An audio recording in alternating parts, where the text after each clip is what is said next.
자, 오늘은 비트코인 시장에 대한 아주 흥미로운 가설을 하나 파헤쳐 보려고 합니다.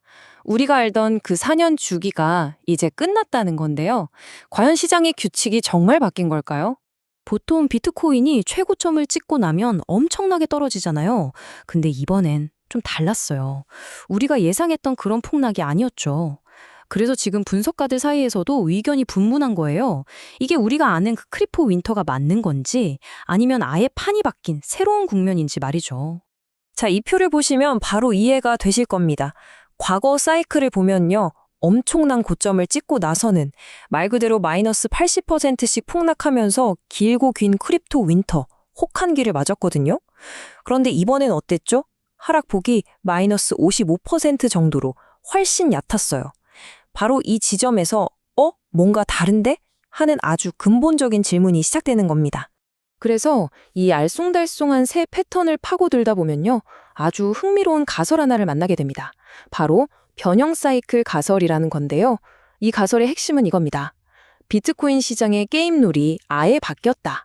그럼 대체 어떤 단서들 때문에 이런 주장이 나오는지 지금부터 하나씩 살펴보시죠. 첫 번째 단서, 바로 이 숫자 1.83배입니다. 이게 뭐냐면 지난 사이클의 고점이 바로 그 전 고점보다 고작 1.83배 높았다는 뜻이에요. 과거에는 보통 4배에서 많게는 20배까지 치솟았거든요. 완전히 다른 양상이죠. 이건 뭘 의미할까요? 바로 개인 투자자들이 나만 뒤처지면 어떡해 하면서 달려드는 그런 광적인 포모, FOMO가 거의 없었다는 얘기입니다. 자, 이번엔 MVRV Z스코어라는 지표를 한번 볼게요. 간단히 말해서 시장이 얼마나 뜨겁게 달아올랐나, 즉 과열 상태를 보여주는 건데요. 과거 사이클 고점에서는 이 점수가 평균 8.5까지 치솟았어요. 정말 활활 타올랐던 거죠. 그런데 이번 고점에서는 어땠나요? 2.5. 과거의 절반은커녕 3분의 1 수준도 안 돼요. 시장이 전혀 과열되지 않았다는 아주 강력한 증거라고 할 수 있겠죠. 자, 지금까지 나온 단서들을 한번 모아볼까요? 첫째, 고점이 1.83배로 현저히 낮았죠. 둘째, 김치 프리미엄도 낮았던 걸 보면 개인 투자자들의 포모가 없었어요. 셋째, 방금 본 MBRV Z스코어 같은 온체인 지표도 잠잠했고요.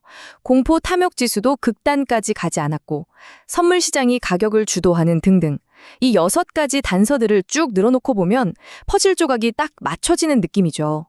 2025년 고점을 만들었던 시장은 과거와는 완전히 다른 새로운 종류의 시장이었다는 겁니다. 물론 아니다, 그럴 리 없다고 말하는 사람들도 있습니다. 변형 사이클이라는 새로운 이론에 동의하지 않는 거죠. 이들은 여전히 과거의 데이터와 패턴을 신뢰하면서 완전히 다른 해석을 내놓고 있습니다. 예를 들어 크립토 퀀트 같은 분석 기관들의 주장이 대표적인데요. 이들은 이렇게 말합니다. 지금 오르는 건 그냥 긴 하락장 중에 잠깐 나타나는 기술적 반등일 뿐이다. 진짜 바닥은 아직 멀었다. 한마디로 전형적인 베어마켓 랠리라는 거죠. 결국에는 다시 큰 하락이 올 거라는 경고입니다. 하지만 이 과거 패턴 반복론에는 아주 강력한 반박이 있습니다. 바로 이 숫자, 17억 2천만 달러. 이게 2026년 3월 딱 한 주 동안 비트코인 ETF로 들어온 돈입니다. 어마어마하죠? 바로 이겁니다. 과거에는 존재하지 않았던 기관 투자자들의 막대한 자금. 이건 시장의 판을 완전히 뒤흔드는 새로운 변수, 그야말로 게임 체인저라는 거죠. 자, 그럼 이 새로운 사이클, 즉 변형 사이클 이론을 지지하는 쪽에서는 이 ETF 자금 유입 말고 또 어떤 결정적인 증거, 이른바 스모킹 건을 제시하고 있을까요? 크게 2가지가 있습니다. 하나는 기술적 분석에서, 다른 하나는 거시경제, 즉 세상 돌아가는 흐름 속에서 찾을 수 있습니다. 이게 바로 그 기술적 증거입니다. CME, 즉 시카고 상품거래소의 비트코인 선물 차트를 보면요. 약 8만 달러 근처에 비어있는 가격대 갭이 하나 있어요. 기술적 분석에서는 이런 갭은 언젠가 메워지는 경향이 있거든요. 그래서 많은 분석가들이 만약 비트코인이 저 8만 달러 갭을 채우러 올라간다면 그건 이제 약세장은 완전히 끝났다고 선언하는 것과 같다고 보고 있는 겁니다. 아주 중요한 가격대죠. 여기에 외부 환경, 즉 거시경제적인 상황도 비트코인에 유리하게 돌아가고 있습니다. 2026년에 예정된 이벤트들을 한번 보세요. 2월에는 이란 분쟁 때문에 안전자산 선호 심리가 커졌고 5월에는 성장을 중시하는 새로운 연준 의장이 올 예정이죠. 10월에는 디지털 자산 관련 법안 통과 가능성도 있고요. 11월 중간선거도 친암호화폐 정책에 대한 기대를 모으고 있습니다. 이 모은 뒤 비트코인에게는 순풍이 되어줄 수 있다는 겁니다. 자, 그럼 지금까지 살펴본 이 수많은 단서들을 가지고 맨 처음 던졌던 질문으로 다시 돌아가 보겠습니다.